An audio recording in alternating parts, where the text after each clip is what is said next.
myth out there is like, if you're an introvert, you need to be shy.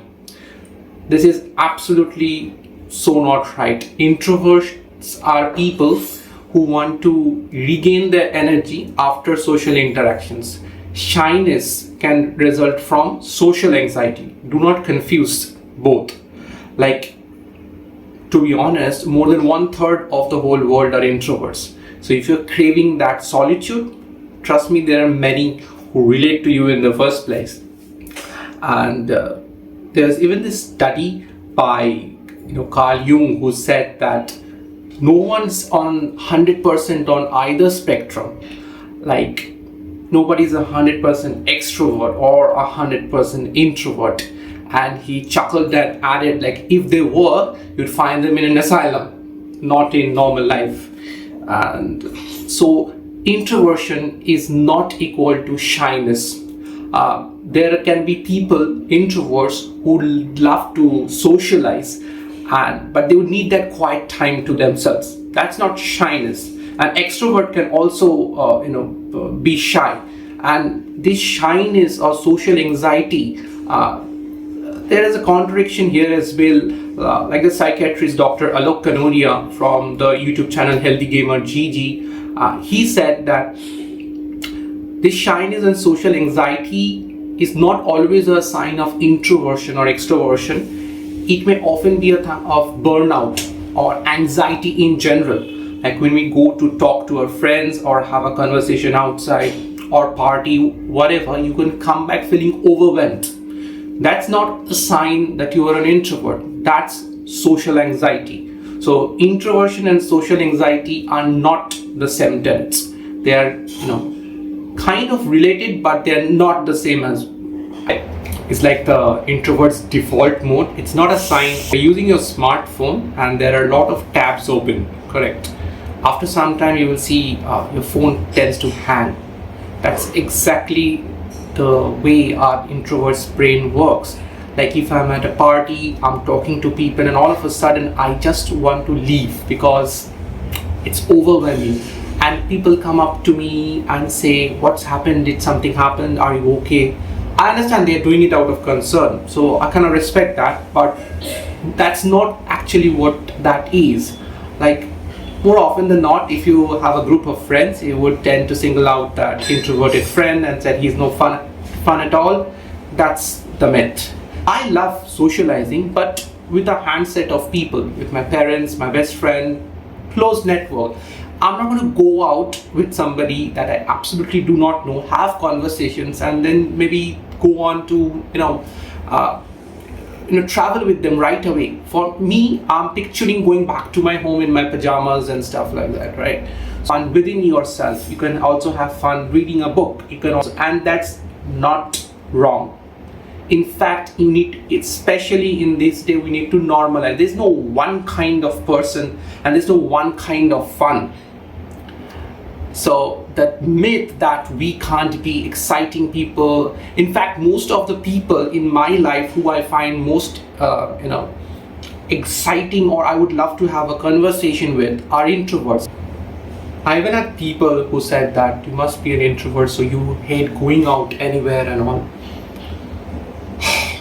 In fact, that is actually true for me.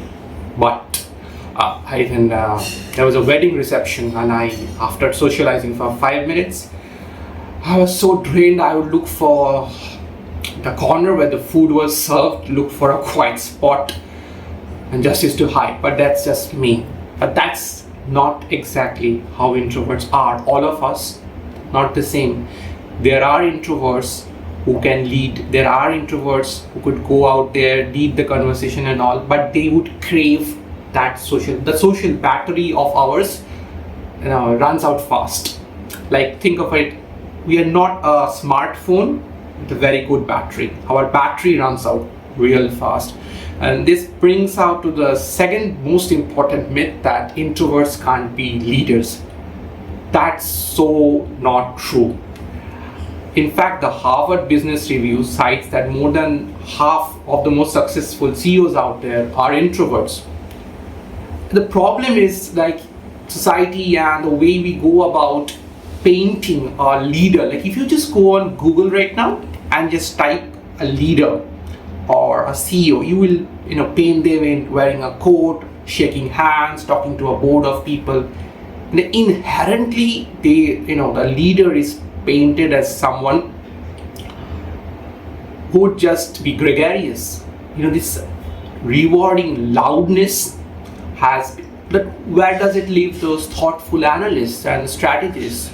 You think Steve Jobs was an extrovert or an introvert?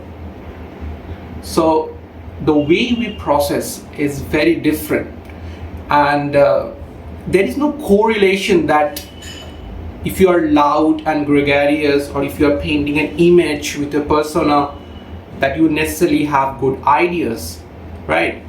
There are many examples in the world to pop culture references, or J.K. Rowling, get Bill Gates, what made them succeed in their personal and professional lives is because of their nature to reflection, nature of reflection, staying calm under chaos.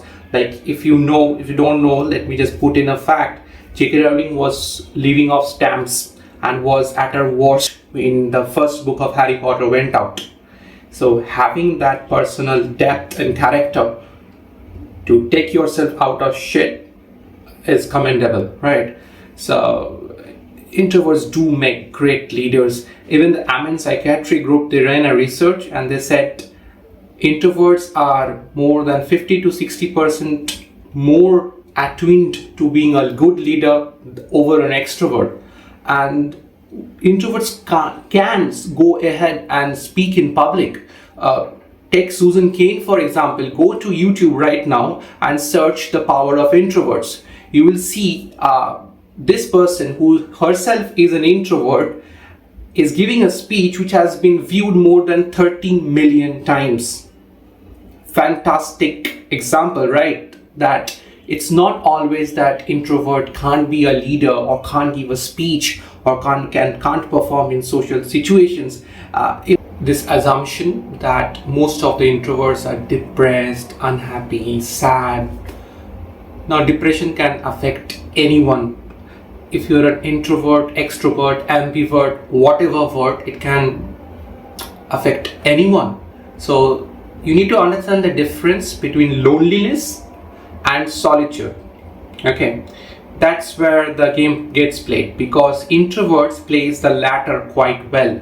In fact, studies have shown that there is a chemical neurotransmitter called acetylcholine which gets triggered in introverts who prefer calm and quiet situations. Maybe a solo walk in the park, maybe reading a book, going out with your pet.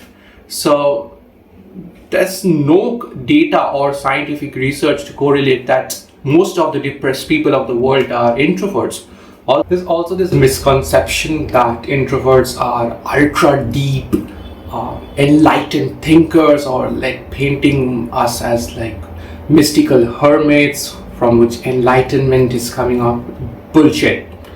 Introverts reflect. In fact, this reflection is not equal to deep thinking. The fact that introverts can do more deep thinking than extroverts is also a myth. That's simply not true. Not every introvert is a tortured artist or a genius philosopher, living in misery with so much wisdom. In fact, I've met very shallow introverts and profoundly gifted extroverts. Okay, so that's one for the introverts to understand. Stop saying that they are so shallow. No. Being an extrovert is not equivalent to being shallow, and being an introvert doesn't mean that you're magically gifted or like you are a genius of sorts, right? And as for introverts, I've met introverts who felt that they can't go out, change, or socialize. That's also not right.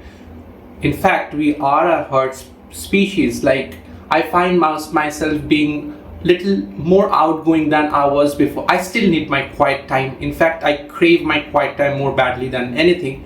But that little assertiveness that you bring to yourself, mingling with others, because the more you talk or have those proper conversations, the more your thinking will change as a person. The more you age, you don't mystically develop wisdom.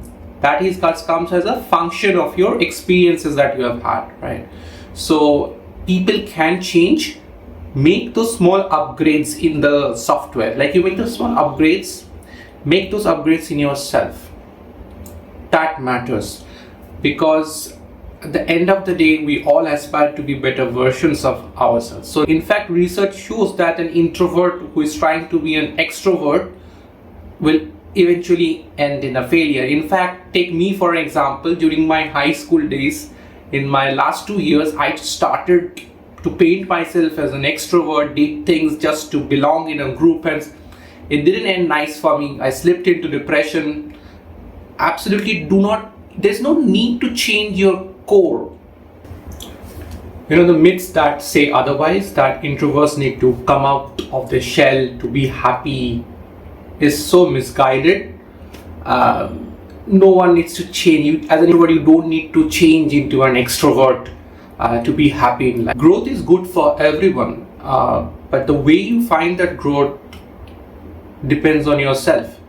No one needs to morph into this social butterfly of the party and to find that happiness. That's not how it works. Like, even if you have an introverted partner and they are taking some time out for themselves, don't take it personally, or this is not a personal slight. They're trying to re-energize so that they can be fuller version of themselves when they are with you. And you don't need to morph into somebody else. In fact, accepting the fact that I'm an introvert is what brought in, oodles and oodles of, confidence and self-esteem in myself. We all crave to make those small changes and go out of our comfort zone. But I will be the judge of that, and I will make the choice which comfort zones do I want to break. So don't believe in the myth that you need to, change yourself into a person, because try to respect each other's boundaries. Don't focus on changing your core. This is a very important mindset hack that I developed during my high school, and I actually did learn it the hard way around. Trying to change myself as a person to be a version I was not made me terribly unhappy, and it didn't work out for me at all. It's only when I understood who I am. So right now I play to my strengths and keep on working on my weakness, which I want to work on at my own time with my own choice. No need to be the social butterfly.